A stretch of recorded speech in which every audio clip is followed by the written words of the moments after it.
I've got the swirling thing of death going. Uh-huh. There we go. There There we we go. go.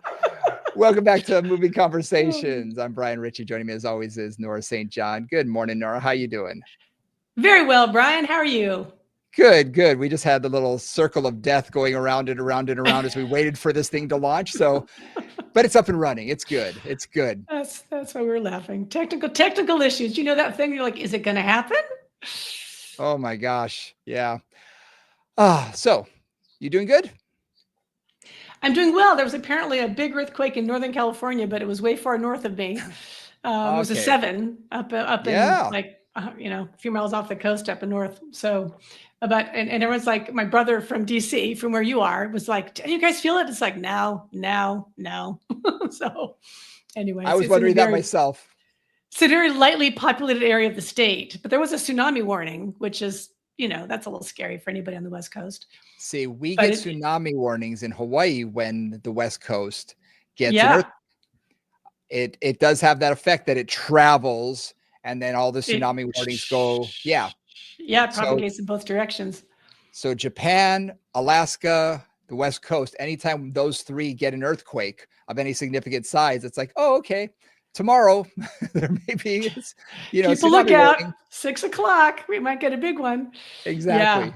I mean the nice thing is Exactly. Hawaii's far enough from everything that you at least have some warning.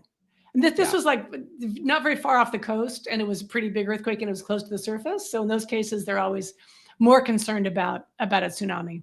Yeah. But apparently, then it got called off pretty quickly because it turned out not to be anything. So that's good. That's good. Excellent. Excellent. Yeah, yeah. Well, we have had a great couple of weeks talking about low back pain. Yep. So we're going to continue that today. We're going to get into what should you do with a client when they walk through your door, how to look at assessing them, what are your first steps and things of that nature. You can even do this, if you're not in the fitness world, you can do it with your family or friends or whatnot. It's good always to train your eye a little bit and to help them out. If you can see some general things and be like, oh, well, I'm noticing this, or maybe it hurts when you do this. So we're going to talk through all of that today. But before we get to that, I wanted to remind you, please hit the like and subscribe button. We really appreciate it on the platform of your choice. Also, check us out at Moving Convos on at gmail.com. Moving Combos on Instagram is also how you can spot all of our anatomies, all of our video versions, all of that kind of stuff. A lot of fun that you and I have filming those. Also, I want to let everybody know, mark this on your calendar, guys. If you're interested, on February 15th and 16th, I'm going to be in Scottsdale, Arizona, putting on a rehab summit. Okay, if you guys are interested, I'm going to put more information into the bio here, and you'll see it on Instagram at Moving Convos or under mine, as well as on my Facebook page under Brian Ritchie. It's going to be a rehab summit. We're going to be covering all aspects of not only spinal issues, we're going to cover shoulders, hips, knees, the whole shebang, what you should do with your clients, how you should keep them safe and whatnot. So it's 2 days. It's going to be a whole lot of fun. And it's going to be in Scottsdale. So in February, Scottsdale's kind of a cool place to go. I got to say, it's not the worst place in the world to go. Love it. That's great, Brian. Super exciting. And guys, Yeah. I mean, you may have fun with us either on YouTube or in the podcast, but live, Brian is full of like amazing props and just super, super practical information and it allows you to like see him live and ask questions and really get into it. I've seen Brian teach a billion times. That's why we teach together. And it's always a fantastic experience. So And it's fun. send It's yourself off fun to for Scottsdale. everybody. Yeah, it Yeah. is. So Exactly. I'll let you guys know more about that as it comes up. But let's get into low back pain. Also, check out my book, Back Exercise, Stabilize, Mobilize, Reduce Pain. It's on Amazon. It's cheaper there than what I can sell it for. So go there if you guys are interested. A lot of what we're going to be talking about today is there. And I don't push my book very much in this podcast, but since we're covering the low back, thought I'd mention it again. It's a great stocking stuffer. So it's that time of year. So it's also a really good resource because what we're going to start talking about now is strategies, is assessment and then strategies. And a lot of times you'll get like the first step and working with low back pain, which is probably what we'll cover more or less today in terms of practical stuff. But Yeah. you have to go beyond the first step. Like the first step is the first step, and it's an important one. But you've got to also be able to take that client. Let's say there's low back pain, you're working with a pitcher, right? Or you're working with a Mhm. soccer player, or you're working with a gymnast.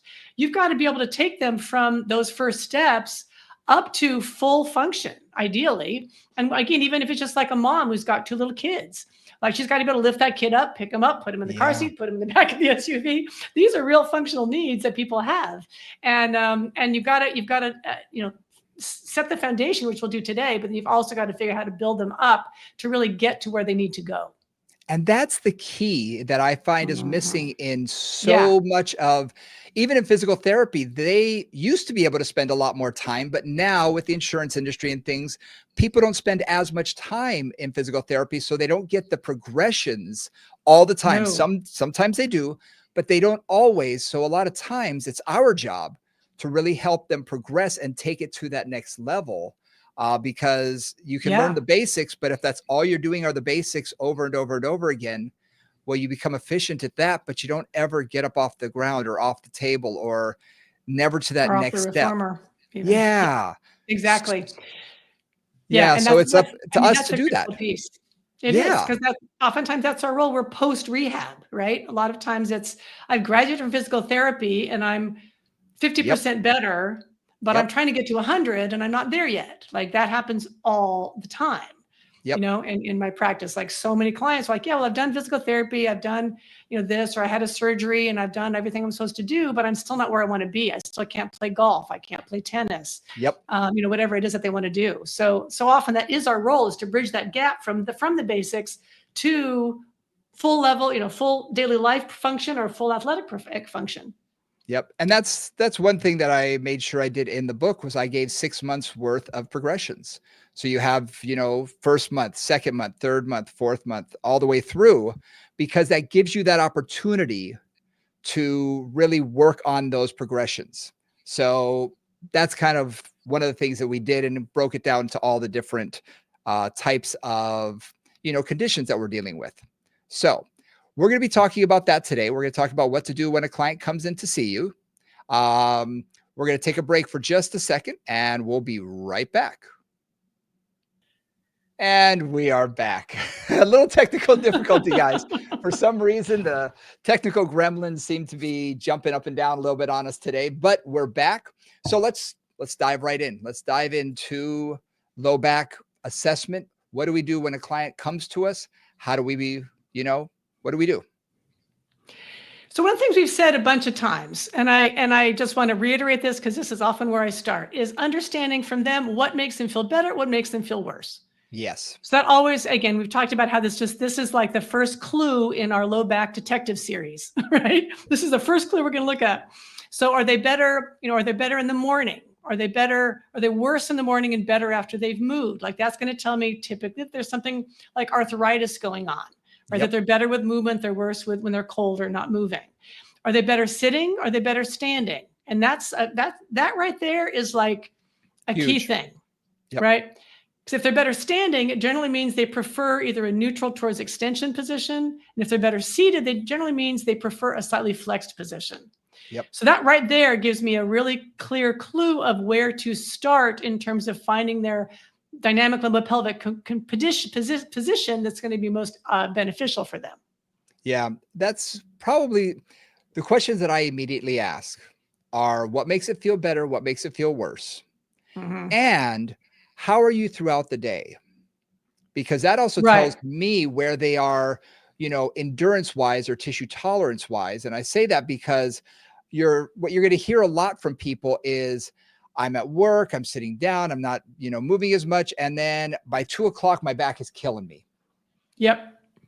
And I'll jot that down on when I do their medical history. I'll jot down 2 p.m. or 1 p.m. or whatever it is, because as they get stronger, my goal is for that number to keep increasing so that all of a sudden it's like, oh, yeah, I don't notice until 4 o'clock now, or I make it through the whole day without much discomfort or without much pain. I only notice it when I'm leaving for the day or whatever. So that tells me, okay, the strength is building and it's working.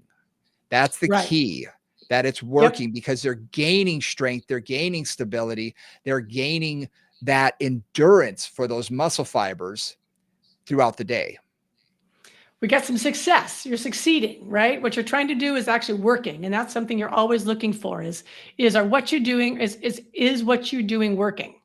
Yep. And you don't always know that. And a lot of people I know kind of have a vision in their head and they just think if they just do it, it'll work. But you've got to keep feeding back with that client is, are we actually getting somewhere? And if you're not, you got to reorient, like redirect. Where are we going to go next? And that's so important, is really taking a look at, and I know we're getting ahead of ourselves, but this is sort of reassessment. Is what you're doing working? You should Hmm. know after, I'd say 2 weeks to a month, if they're getting better and they're getting Yeah. stronger and more functional, Yep. you're on the right track. If it's getting worse, you got to take a look at yourself and say, okay, is what I'm doing helping or hurting? Is the Hmm. positioning right? Yep. Because even though they may say, yeah, standing feels better, but you put them in extension and that seems to start making them worse, well, maybe you need to change gears a little bit. I mean, I've told you this story before and I'll reiterate it here. I had a client who came in who, all she said she had, was she said, yep, disc issues. Yeah, I've got disc issues and a little bit of stenosis. That's it. I said, are you sure? Okay. And I asked her for MRI, never got it. 3 weeks go by and she's getting worse. Every week she's getting worse and worse and worse. Finally, she brings in the MRI and she has spondylolisthesis, and it's a significant one. Mm. So what that told me was, okay, I need to put her in a different position to start with. And once we corrected her starting position and had her a little bit more posteriorly tilted flat back position, suddenly everything started working. It's sort of like the light bulb went on, everything was working. I just had to change gears. I didn't have all the information, and if I didn't ever get that MRI, then it's up to me to say, hey, this may not be working. Let's change gears. And again, it's really judging where you start on their experience, not what you think is happening, even the diagnosis that you've been given, because that, as you just described, can be very inaccurate. Yep. Clients don't always give you the right information. They don't always know the information. They don't always know, like they heard some word that the doctor said and they repeat it to you, but the doctor may have said in a different context. You really don't know. So, Yeah. so it's always looking at that. So how are you doing, right? How are we working on it? So to begin with, again, where are we going to start? Yep. And I have to say, I often start with a couple things. I often start with supine work.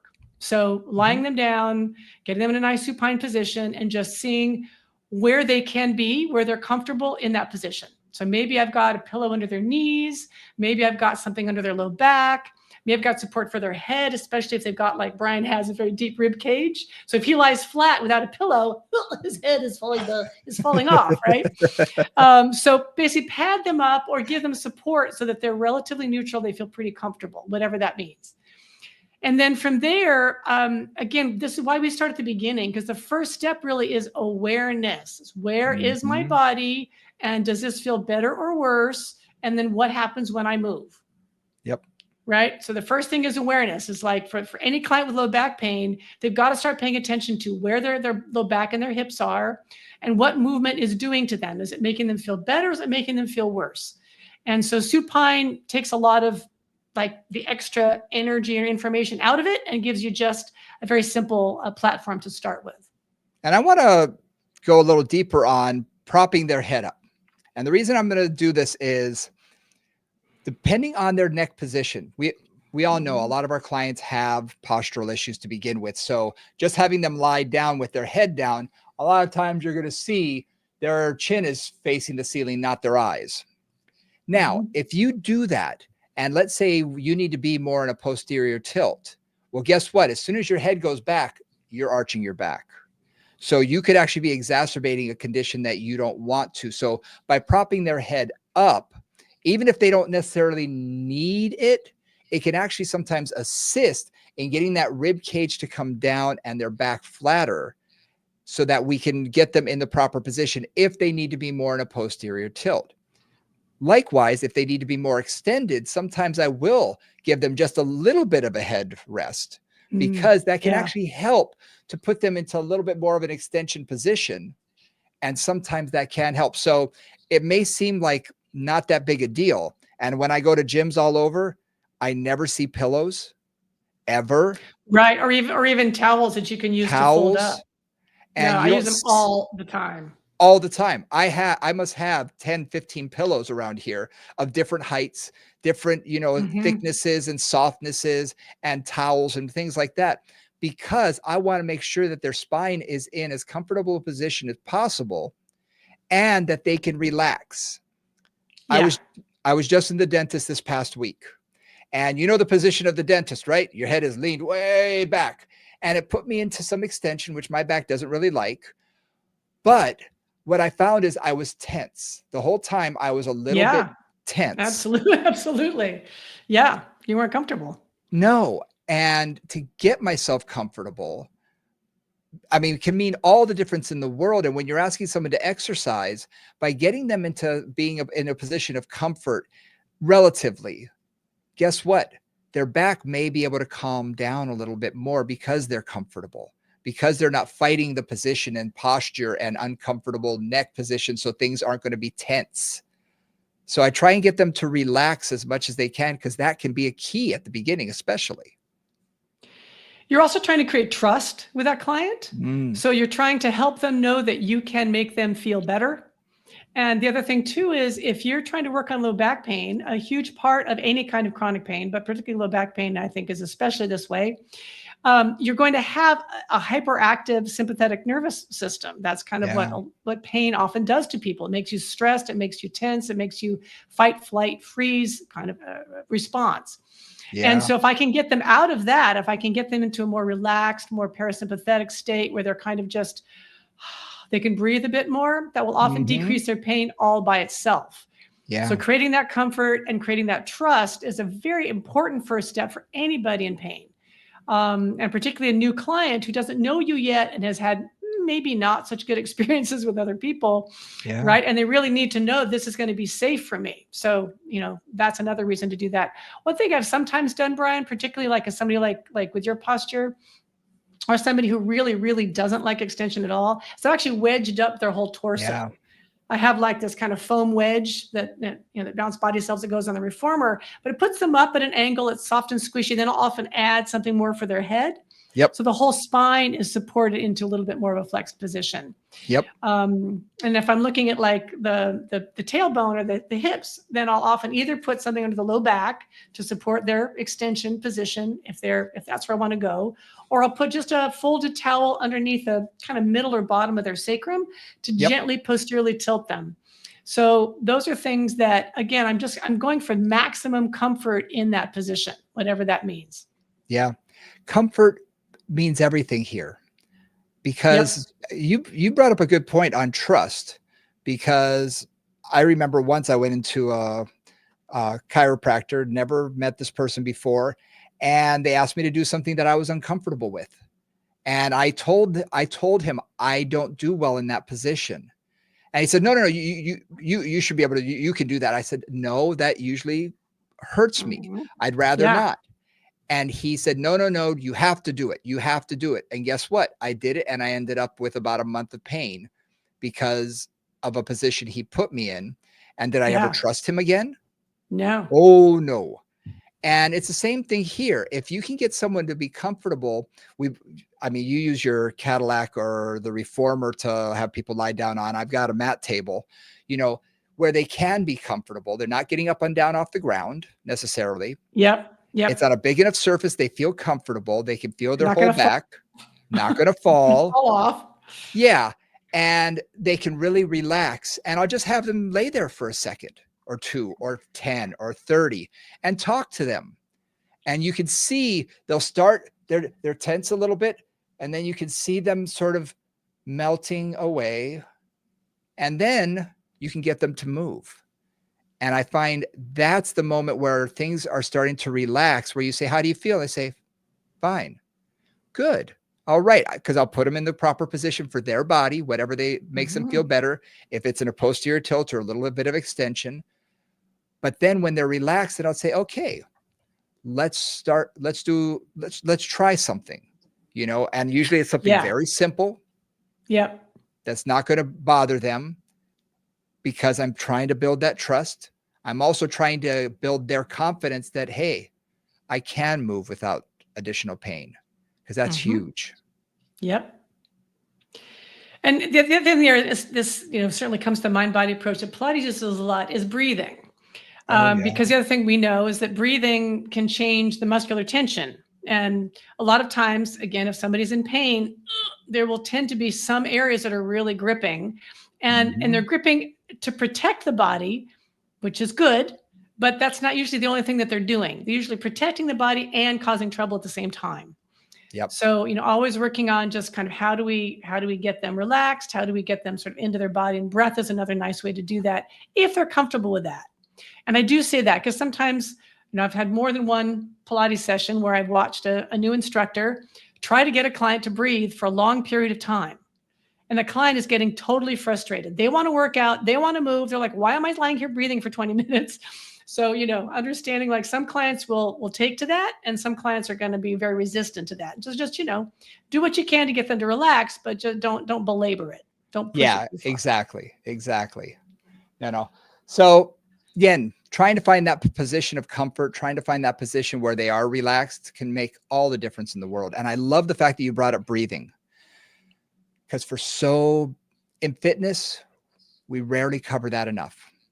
We rarely talk about getting someone to fully relax and get their breath to let their body really relax and ease the movement. You don't hear that in a gym environment. You do in Pilates, you do in yoga, you do in other more mind body, fields, but in fitness, not nearly as much. And I think that's missing. It's more now than it was 5 years ago, but I still think that that's a missing piece sometimes, especially when you're With dealing with pain, people in pain. yeah, with pain of any kind, it's like if you can find a way to just tone their nervous system down and decrease their anxiety, it always helps, honestly. Yeah. So from there, so we found them in a position. And for you at home, like think about your clients, think about yourself or your relatives. This is a Yep. really important first step that is often missing. Is like how can I be comfortable? What do I need? And I have pillows and towels and things going all over the place just to get them into a position which feels supportive and safe and comfortable. Then from there, I typically do something like marching at that point. So Yep. both feet on the ground, just lifting one knee up, down, other knee up, and down.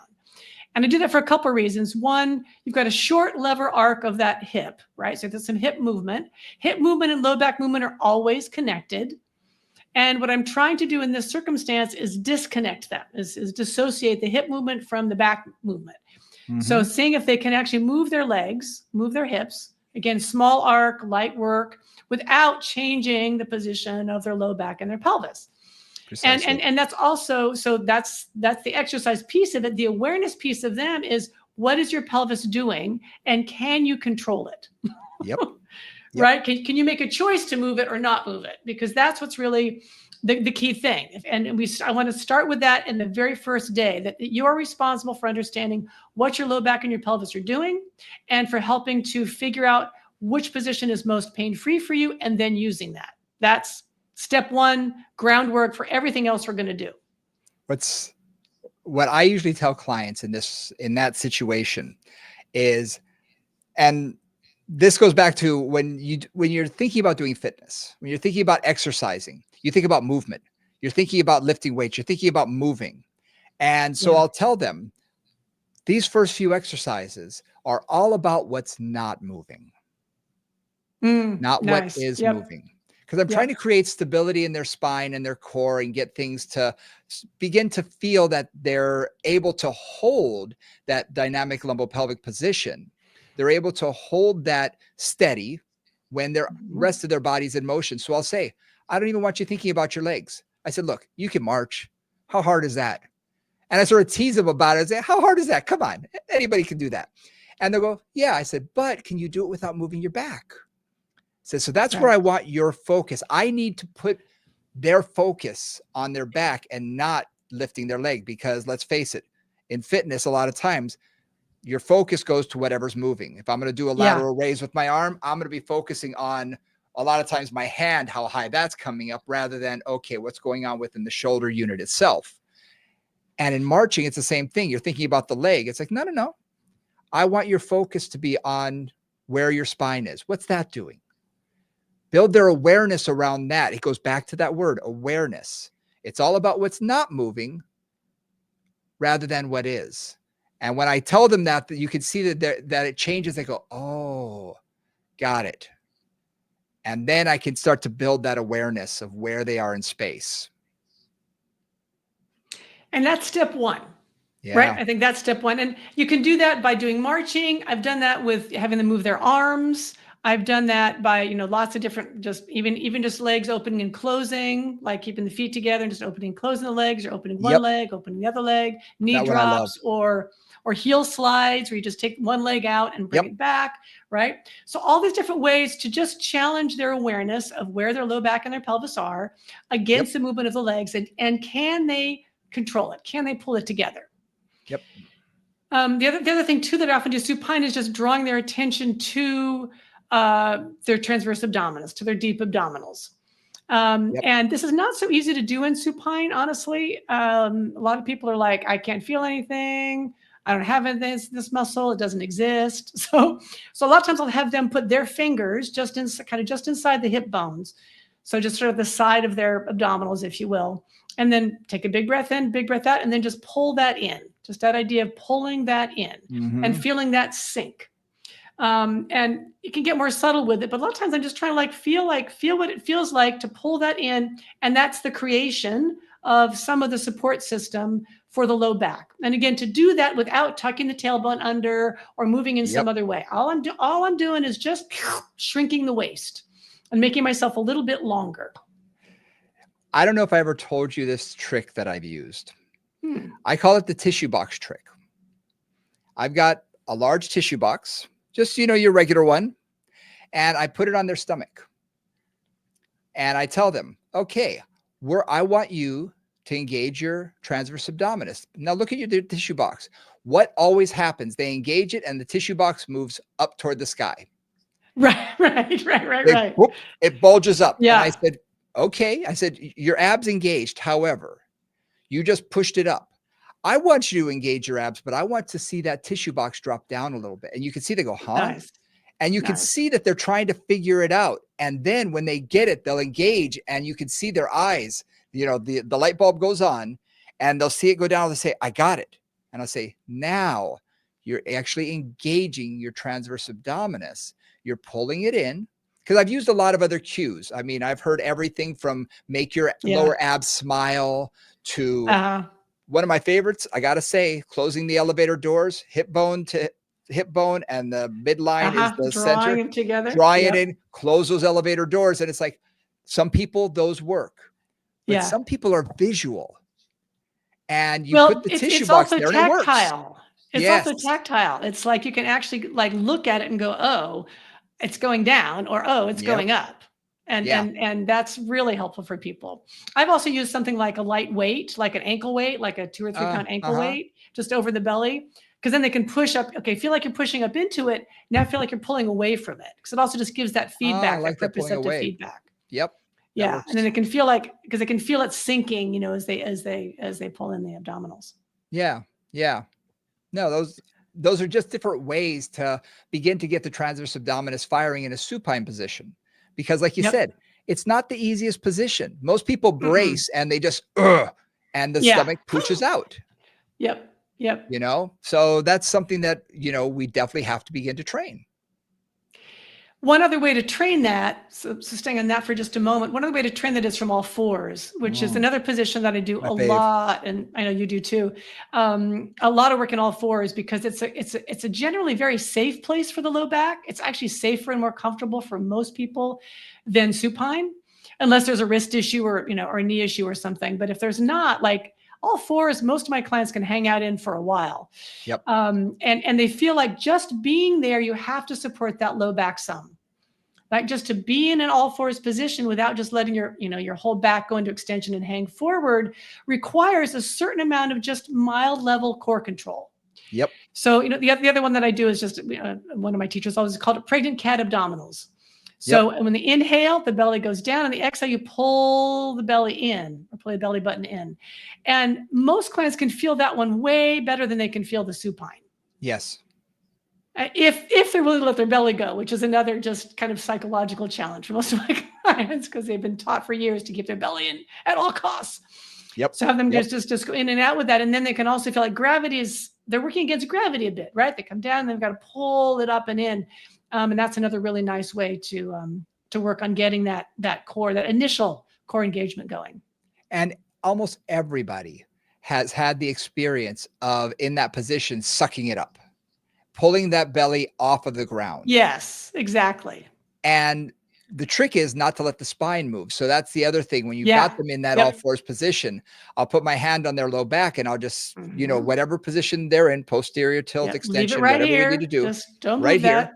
And then I'll put Mhm. my other hand just barely touching their stomach, barely. And I'll say, pull away from my hand. Yeah. And then if they are in that position and their back starts to move, I can tap their low back with the top hand, just tapping it, Yep. reminding them, oh yeah, Exactly. keep that position. And I'll say, now pull Yep. away from my bottom hand. Just pull away. Yep. Yep. And now relax. Now pull away. And once they've gotten it a couple times, then you can have them do it without having the tactile cues. But sometimes having that tactile cue from me, and I don't have Yeah. to use my whole hand. I can use fingertips. I can do whatever. But having that tactile cue can make all the difference. And exactly. And one of the things that, again, so for those of you who wondering why we're caring so much about the transverse abdominis, the whole point here is that that transverse abdominis tightens the fascia really around the lumbar vertebra, just to put it very simply, and creates some support around those lumbar vertebra. And so a lot of times that is really where we focus to get that deep layer of support for the low back. Mhm. The next thing I would do, Brian, I'm going to just take this transverse abdominis into my next step is, and this is, Yep. I always do this in every first session, is okay, now we're going to take that feeling and we're going to go around the room and do some things with that feeling. So I'm going to have them go and open the door, like pull your abdominals in and open the door. Pull Mm. your abdominals in and sit down on the bench. Pull your abdominals in and put your shoes on. Like I'll just have them do a few tasks or just sit down and sit up or take a walk around the room and just feel that slight connection. So my, Mhm. my goal with that is to immediately take it into where they're going to use this. And then even before they Nice. leave, I'll often say, hey, when you open your car door, because a lot of times they're kind of heavy, like when you open your car door, pull that in, open your car door, pull that in, open your Mhm. refrigerator, pull that in, lift that pot off the stove, whatever the challenges are that they have in their life. And so I train them like step number one is you're going to just have that little bit of support in everything that you do. Yeah. And it's important to get them into that function. Yeah. And to translate supine to working because Yep. it doesn't feel, or even all fours to working, it's not the same. I like to do also transitions. So I'll take them from all fours and I'll say, okay, now if you had to get up from this position, how would you do that? And you can see they go, so I'll teach them, okay, sit back through the hips a little bit and then rise up. But I said, but I want you to feel that pulled in and rise up onto your knees. Because then when you're there, you can bring one knee Nice. forward and you can stand up and you can hold on to something. I mean, I can give them assistance, but I got to get them from being, parallel with the ground or horizontal with the ground to being parallel. So I need to get them upright. And guess what? Your glutes are going to work, but that low back is going to have to stabilize. But to support it, you really need that transverse abdominis as well. So you can teach, okay, hold that in. Now sit your Mm-hmm. hips back so they're going to get some hip flexion. Yep. Now rise up into a high kneel position. And then when you get Yep. them there, they're like, oh, and once they feel it and get the engagement, then you can take that into a squat. You can take that into, Mm-hmm. stand up and sit downs or whatever you want to do, because Yeah. now they've transitioned and they're like, okay, yeah, I feel that. I can feel the difference. So I find that transition makes a difference too. Absolutely. Absolutely. So that's so again, we're talking about here is setting the foundation. And that foundation is that awareness of where I am. And then the second step of this is what are my abdominals doing? Because they are really the Mhm. foundation of support for the low back. So how do we create just that awareness? And one thing that I want to mention here is functionally the transverse abdominis doesn't work at 100%. It works at like, depending who you Yeah. talk to, roughly 10 to 30%, something like that. Yep. So it's not about like pulling in the abdominals as hard as you possibly can. It's more about just finding the appropriate amount of like gentle squeeze and connection that is going to help them to support their back and to support everything else as they go through life. And that is so important to get your clients to realize that they're not doing this all the time, because right. if you do that squeezing of every single muscle in your abdominals, you're just going to give yourself hemorrhoids and, strain yourself. It's not worth it, guys. It's not worth it. But a little bit of engagement goes a long way. And I often will say, okay, I want you to try and engage 100% just for a second. And you'll see them engage. I say, now relax. Now give me 30%. Yeah. And they'll do that. And they'll be like, oh, and I say, can you hold this now? So do me a favor. Let's keep talking. Hold that 30%, 20%, mild. And you'll see, yeah, I can hold that. All right. Now let's move your body around. Let's walk. Let's do this 30%.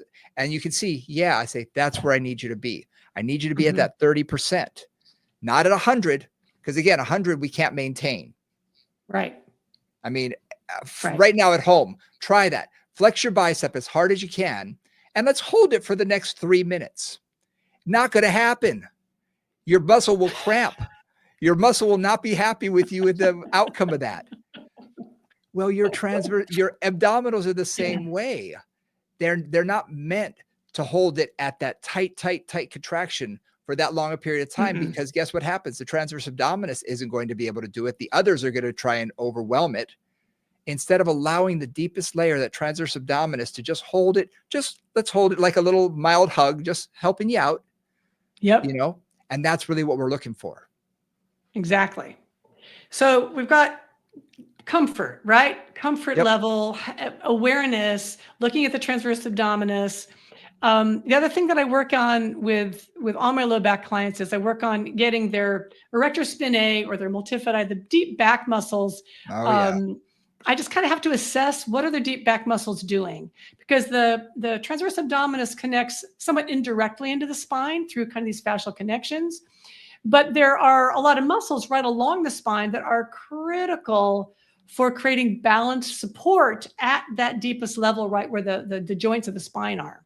Yep. And those are often, in fact, I wouldn't say often, I'd say if I've got a client with a low back problem, they're not firing evenly on both sides, period. Like that's just not happening. And this may be a long time postural imbalance that they have. That's very, very common, that just the right side works, the left side doesn't, because they're right side dominant, or they have a rotation that happens to one side, or they've got a hip issue, whatever. Lots of things can do that. So with the multifidi, I've learned a lot of very subtle ways to work with it. And I decided to make this less subtle, because my clients were like, what am I doing? Subtle doesn't work. Out. Yeah. No. So for that one, that's where I do like what I call my standing multifidi lean or whatever. Yep, and basically leans. Just from somebody standing up. First thing first is just both feet are on the ground very comfortably. They engage their abdominals. This is another place to play with that little transverse engagement.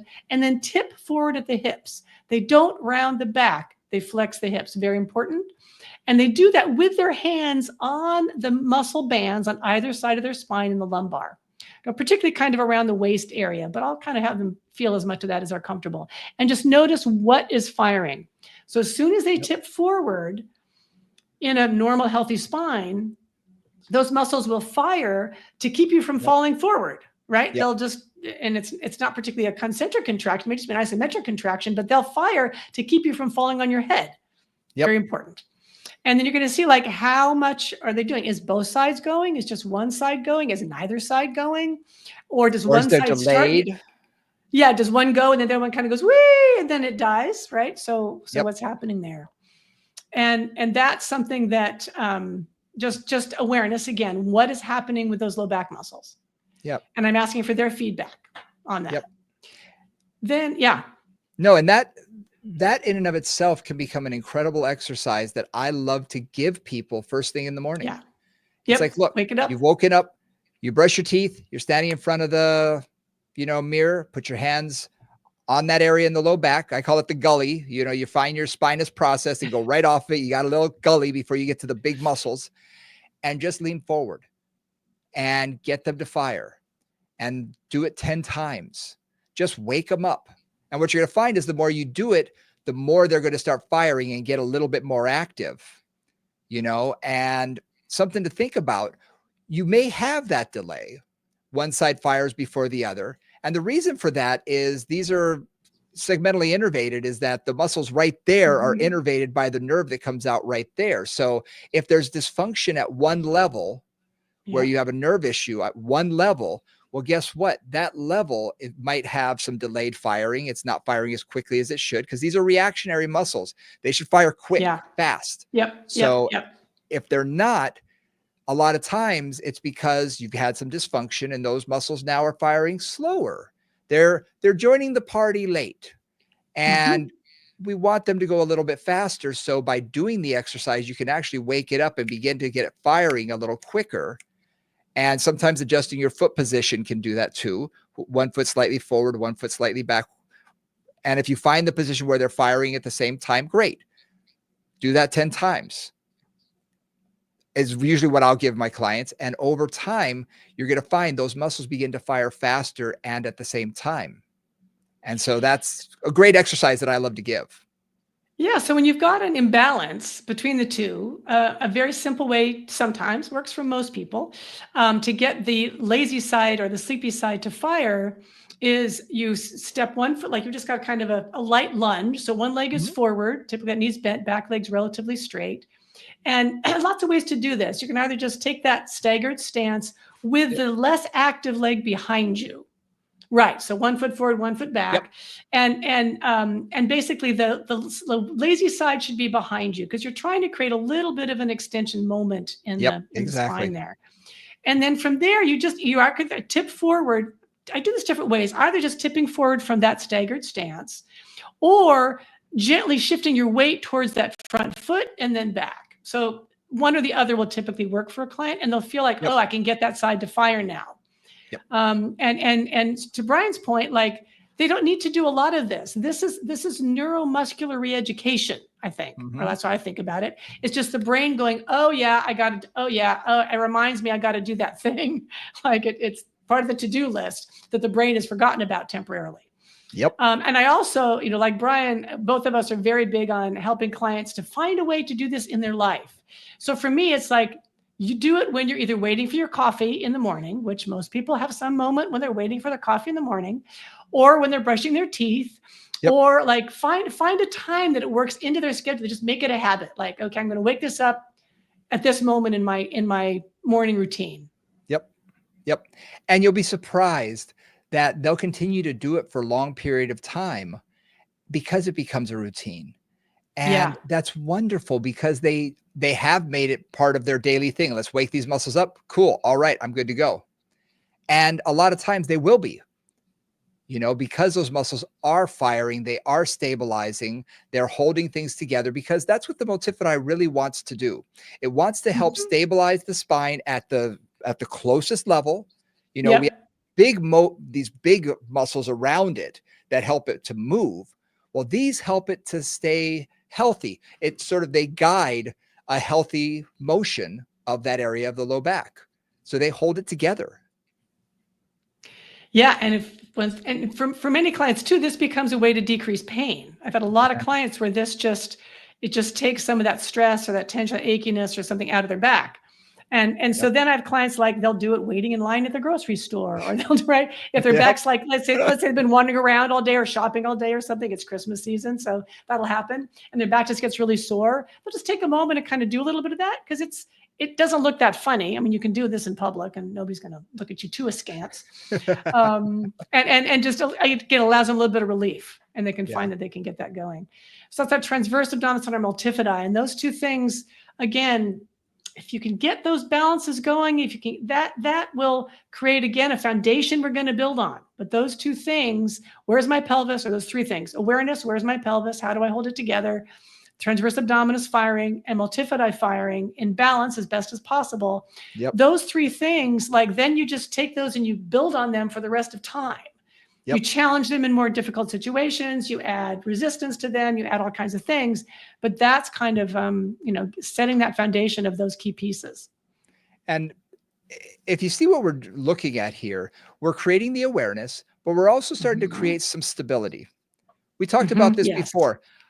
The body likes to be stable. Joints want to be stable because a stable joint is often going to be a much healthier joint than one that's Yeah, unstable. So absolutely. we're reminding the spine how to regain that stability. We don't want it Mhm. locked down. We want it to be able to move, and we're challenging some movement. That's why we get them into functional positions. We want them to move, but we're also teaching it how to be stable with motion, which comes into that dynamic lumbopelvic positioning. Put you in the Right. right position, teach you how to stabilize, remind the muscles, here's what you do, here's your job. Only do this. That's what your Mhm. job is. And now let's get you to move. Let's get you to do something and make sure that those muscles are assisting you in staying stable within the spine. I find too many people try and jump into mobility Mhm. aspects and want to Mhm. do incredible amounts of stretching too soon. That's good. It's good to do down the road, but you've got to be stable first. You've got to be able to move properly first before you ask them to do something that's going to really challenge that mobility or that range of motion. Because sometimes, I mean, anybody who's had low back pain and had spasms, what causes it to spasm is usually moving too far. Right, and going in an unstable space, and the body goes, "Ah, I gotta Yeah. protect you." And it locks down. One other thing too, that just to take the opposite side of that, the other thing is the reason we start at this micro level close to the joints is because if I also either with mobility or with strength go right on to doing, let's Mm, say, a suspension trainer exercise, yep. right, or plank work, or something that's more whole bodied. If you don't build a balance at the foundation, the body will not ever get that balance. I know Yeah. that sounds a little harsh, but it's actually true. So, in other words, if I haven't built that balance into the body and I put them into a challenging situation, whatever they're going to do that however they can. Yep. And the however they can may be exactly what's causing their back pain in the first place. Right? That they How go into whatever Yeah, imbalance they've got to hold them together. Like I'm in a plank, I've got to pull whatever, right? So it's kind of like precisely. you got to build up the foundation as balanced as you can and then add layers to it while maintaining that balance and that organization. How many times have we had a client who has compensation patterns that they cannot get rid of because that's the way they learned to do something, and they learned it Yeah. 20 I mean, I still fight with clients, and I'm forgive the word fight, but I'm still working with clients who every time they do a crunch, they flatten their back, they tuck their tailbone, or every time they do a squat, they stand up and they tuck their tailbone under and squeeze their butt as hard as they can. I'm like, this isn't aerobics class from 1982. I'm not Jane Fonda here. I'm not trying to teach you how to do that. I just want you to stand up.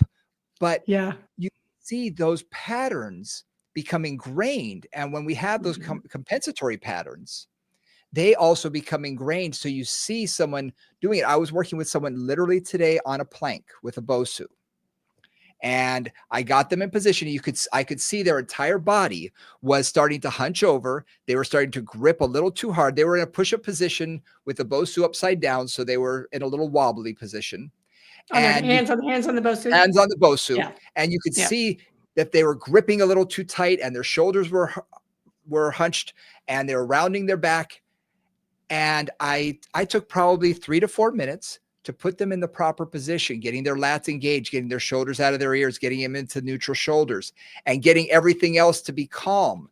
And they actually, the word he used was, "I feel locked in. I feel I don't know what you did, but I this is easier I but can more stay here. challenging at the same time. I could stay here and I feel like I'm using the muscles correctly." And I was like, exactly. But we had to erase all of those compensatory issues. So when you jump into doing exercises too soon or beyond their capabilities without teaching them foundation work, which is really what we're talking about here, is building our foundation, you're going to create some of those patterns sometimes that can really hinder rather than help down the road. Mhm. Yep. Again, I mean, you do too, but I've worked with a ton of very high level athletes, and the hardest thing I'm thinking of a couple of dancers, and I'm thinking of a Olympic ice skater that I worked with. The hardest thing was actually kind of detraining a very Hmm. imbalanced pattern that they'd gotten into to basically survive. Right? Yep. It's like, for them, one of them, the ice skaters often tend to move in one direction around the rink. So they get very one-sided in terms of how they rotate and how their pelvis moves to kind of move in that circle. Yep. And it was interesting because like their pelvis was in a funny position. One leg was more turned out than the other. Their torso had a twist in it. And they were at the end of their career. So they were starting to look at like a lot of back pain from all those imbalances over the many years, which they had to do, or at least that's how their body had figured out how to do what they needed to do for their Sure. activity. And detraining that or retraining that is just it's a slow, gentle process of kind of like, okay, let's try to build the foundation and then kind of get to the level you want to get to slowly and carefully, right? While Yeah. keeping that foundation in mind. Yeah. So, and I actually call this foundation work. I tell every single person, I say, look, Yeah. we're going to start here on the table. And the first few exercises, it's all about what's not moving, not what is. So that they start getting that. And these are all things I give them for homework. And they often ask, well, when can we start doing real exercises? Mm-hmm. And I say, look, we have to build a foundation. If you're building a house, you don't build on a solid foundation, it's going to crumble. You don't build a house Right. on sand. I Right. said, so we're trying to build you the most solid foundation possible. I say, trust me, we're going to get you off this table eventually. We're going to get you into doing exercises you can't even imagine yourself doing today. We're going to get you there. It may take a week. It may take a month. It may take a year. I can't promise anything. It's going to take some time, but we're going to get you there. And I remember one client was complaining the first 2 weeks, when am I getting off this dang table? 6 weeks later, I have her doing unbelievable exercise. She said, can't we just lay down on the table already?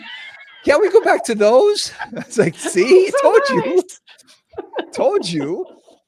And it's because we built up that foundation.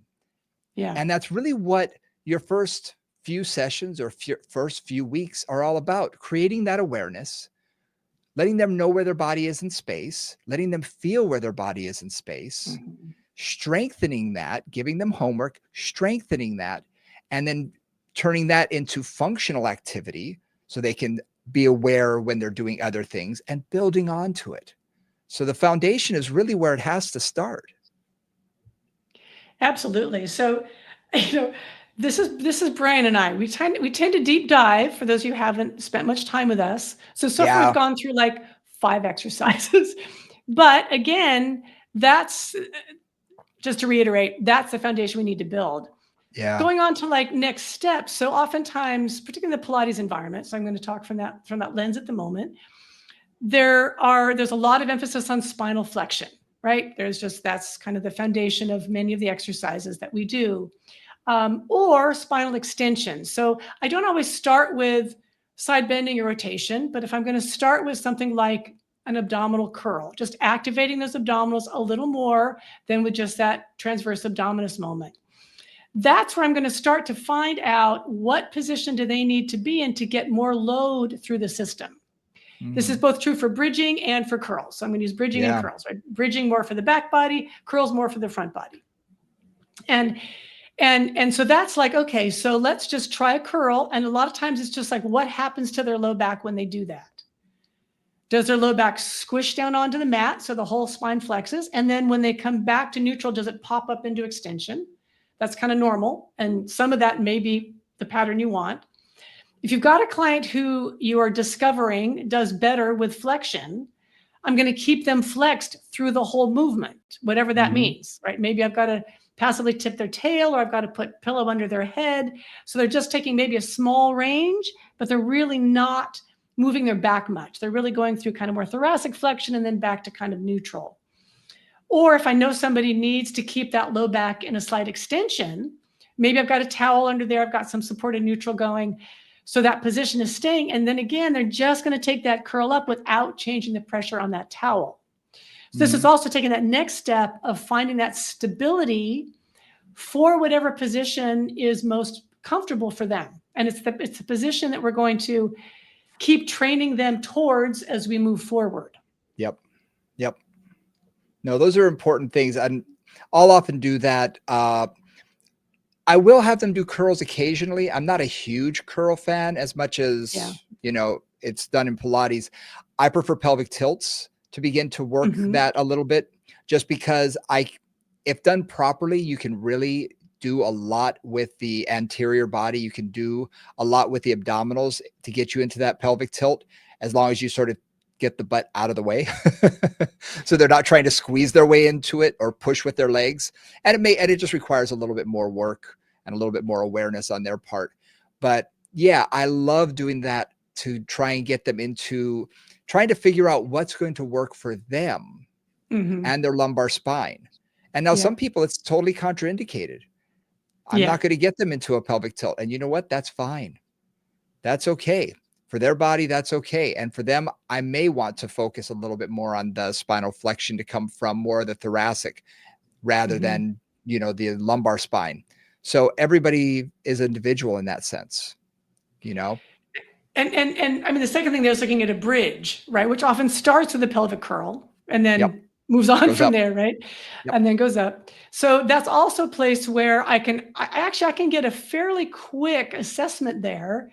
If somebody does a very round back articulated bridge, so, curling the tail and then rolling one vertebra at a time up, like we often cue it, and they get discomfort or pain with that, that often suggests to me that they're, well, two things. One, they might prefer a more extended or neutral position, but Mhm. also oftentimes for me it suggests that they're somewhat unstable in their spine, Mm. because when you take that curl and you roll up, if I then take my hands and feel the erector spinae we just talked about with the multifidi, they're squishy. There's not that muscular support through Mhm. particularly the muscles along this, like the glutes may be working, but the erector spinae are not. So the spinal muscles are not generally working in a round back bridge. Right. So that's like, okay, so that tells me that they need more work on that area. So then I might say, okay, we're going to do a flat back bridge, and you're basically going to press your hips up toward the ceiling, without that articulation, and Yep. they'll get a lot more activation through that back body. So if that's helpful, for example, if I've got somebody who's unstable there or has got a disc issue, that may be the right way to do a bridge. Right. If I've got somebody who's got more stenosis or something where they really need that flexion, the round back bridge and not too high may be the ways to go. Yep. So Yep. those are also just ways to play with understanding what's a comfortable position for them and where you need to work. Yeah. Completely agree. Completely agree. When I get people from physical therapy, I'll often see them do more of the flat back bridge, but I also will see them go up too high. Yeah. And then they end And up in extension. and they end up into a lot of extension, and depending on their back position, that may be helpful. Yeah. But what I find is that their lumbar spine begins to take over, their glutes begin to shut down a little bit the higher up they go. So Yep. you just have to moderate that when you're working with the clients, and don't allow them to go too high. I say, look, if you're just on your neck and your shoulders are coming off the mat, you've gone too far. You kind Right. of Exactly. you I try and say you want, for most women, I'll say a little above your bra strap where you're going up is fine. Yep. You don't want to come up a whole lot more than that, because then you're going to find yourself going into too much extension, unless Right. that's what we want them to do. So just something to be aware of. Yeah. Yeah. We did a lot Exactly. today. We covered a lot, and I feel like we just scratched the surface. I think this is going to I know require a we did. part two This is for going to be strategies. a part 2 or 3 for sure. So Yeah. so guys, I hope you like, this is why we do this. This is kind of the deep dives that Brian and I do, because yeah, you can give somebody the 5 exercises that are going to solve your back pain. Yeah, kind of. But the key parts of that is they've got to have awareness, they've got to be committed to it, they've got to Yep. understand it, they've got to work on developing that foundation through those simple exercises that then you can expand from. Without that foundation, you're just reinforcing whatever movement pattern they're already doing, Yeah. which may not be working for them. And that may be why they have back pain. Yeah. Very much so. Well, good. Yeah. So next week, we'll cover a little bit more on the exercises. We're going to do a little bit more about strategizing, because it's not Yep. just about the first week or two that you're seeing them. This is about long term. So Yep. again, progressions. So next week, we're going to talk a little bit more about some other exercises and some exercise strategies to start thinking about when you're working with these clients. As always, you can reach out to us at movingconvos@gmail.com. Check out our Instagram, Moving Convos. We've got a lot of videos on there, a lot of fun stuff that Nora and I have filmed over, the last year and a half or so. We've had a lot of fun with that. And do us a favor, hit that like and subscribe button. And if you want to take a gander at my book, check it out on Amazon, Back Exercise, Stabilize, Mobilize, and Reduce Pain. And yeah, so for Nora St. John, I'm Brian Ritchie. We will see y'all next week. Thanks, guys.